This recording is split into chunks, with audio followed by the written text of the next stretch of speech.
ছোটবেলায় ডাইনোসরের প্রতি আমার অবসেশনটা ছিল চোখে পড়ার মতো।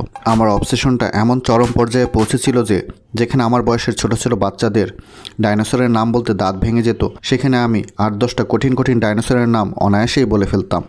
টিলেক্স, ব্ল্যাকিওছোলাস, অ্যাঙ্কিলোছোলাস, বেলোছোরাপ্টর। ছোটবেলায় আন্টির সাথে আমার একদিন। কিরে ছোট্টু, কি করিস? আজকে আজকে বলো, আমার ডাইনো ঘুমাচ্ছে।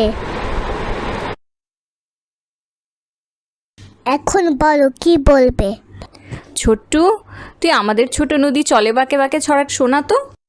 আমাদের ছোট নদী চলে বাঁকে বাঁকে, বৈশাখ মাছে তাতে ডাইনোসর থাকে।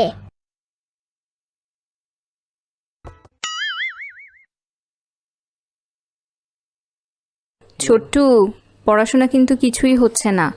ড্রয়িং হোমওয়ার্ক ছিল, এঁকেছিস আপেল? এই দেখো, একটা আপেল এঁকেছি। ডাইনোসরের মাথায় একটা আপেল পড়েছে।